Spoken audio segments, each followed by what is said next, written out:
Okay, so budgets. There's three parts to a budget, and we all have budgets to live with. Budgets are simply a tool to help us make allocation decisions and to plan for expenditures, whether it's building a house or buying lunch for you and your wife. Budgets are a fact of life. When we use budgets wisely, we end up spending less money than what we have. When we neglect our budget, we end up bouncing checks. And we want to avoid that. Three basic concepts of a budget are revenues, expenses, and the margin. Revenue, money coming in. Expenses, money going out. And the margin is the difference, which is a profit or loss. When we spend more money than we have, we get to have a loss. When we spend less, profit. Yay! And every facility needs to make a profit, even non-profit organizations. Non-profits must make profit or they'll go out of business. If a non-profit continuously has losses, they will close. And hospitals do close because they lose money. It happens. Doesn't happen a lot, but it does. So we need to be conscious and cognizant of the financial status of where we're working. Now there are three types of budgets: capital, operating, and personnel. And the revenue, expenses, and margin apply to all of these areas. So those are just standard concepts of budgeting. Capital budgets are the big ticket items. Generally things that are over $5,000. So if a hospital wants to add an MRI machine or a new CT scan or build a new wing, that's a capital budget. These can be very large ticket items, but they fall into the capital budget. And these are usually planned 1 or more years in advance. The operating budget, these are scheduled for usually quarterly or up to a full year. And an operating budget is the things that are needed to run your facility. So and there's three subcategories called line items, variable costs, and fixed costs.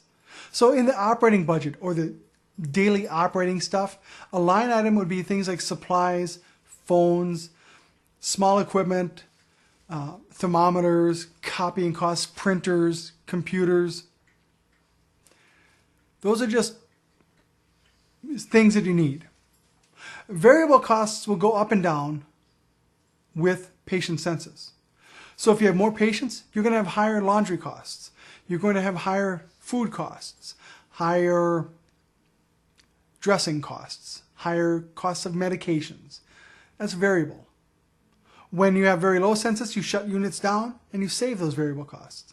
Then you have fixed costs like insurance, heat and electricity, taxes. Those are predictable. They don't change regardless.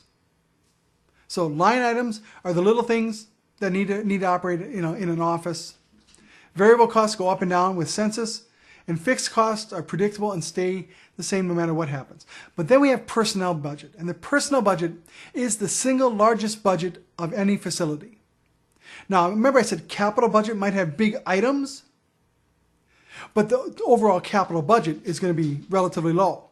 The personnel budget has small individual things, payroll, but because there's so many people work there, the personnel budget is the biggest budget. And it's based on hours per patient day. And that's just how things are calculated. And this is based on all the staffing. When we look at personnel budgets, we have full-time equivalents, or FTEs.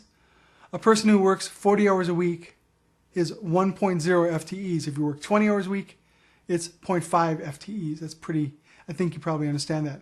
But there's also productive time and non-productive time. Productive time, when you're actually providing patient care. So when you're on the floor, when you're doing things for the patient, when you're passing meds, charting, calling doctors, that's productive time. When you're off the floor in meetings, vacations, seminars, breaks, that's non-productive time. And that's time where actually the hospital is losing. Now, they have to pay you vacation and they have to have you go to meetings, but really, you're not increasing their revenue. You're just increasing their expenses. So that's why places want to limit non-productive time as much as possible. So again, a budget is made up of revenue, expenses, and the margin or profit loss. Capital budgets have big ticket items that are planned for 1 or more years in advance. Operating budget is all the stuff that is needed to keep things running. And it could be line items, which is the small like office equipment, variable costs, which go up and down like laundry, and fixed costs, which are predictable no matter what happens. And then of course you have personnel. And the personnel is the largest budget in any hospital, but it's made up of hundreds of small costs that add up to the largest budget. Now, what about the economics of caring? We have a fiscal responsibility to the patient and to our facility. We want to make sure we give the best patient care to our patient at the best cost. We don't want to waste product. We don't want to charge people for more than they have to. And we want to make sure that we conserve expenses for our employer. Turn the lights off when you're not in a room. Don't charge your iPhone at work. Those are things that we can maybe control. The most important thing, though, is the fiscal responsibility of the patient. We're going to use the most cost-effective combination of resources and efforts. We want to get discharge planning done early. When does discharge planning start? As soon as they arrive. In fact, if they arrive with one of those care map conditions, discharge planning is already decided. It's already been worked out when it's going to happen. In terms of fiscal responsibility to the employer, one of the things is besides using resources wisely, we want to have adequate staffing. Remember, more staffing does not actually reduce profits. It saves money because there are fewer accidents.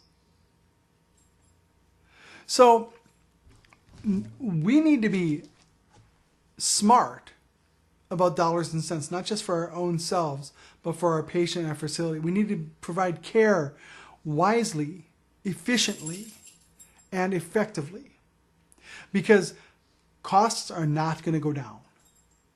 All we can do is slow the rise. And nurses, because there are so many of us in the hospitals, we have the greatest chance of helping slow those costs.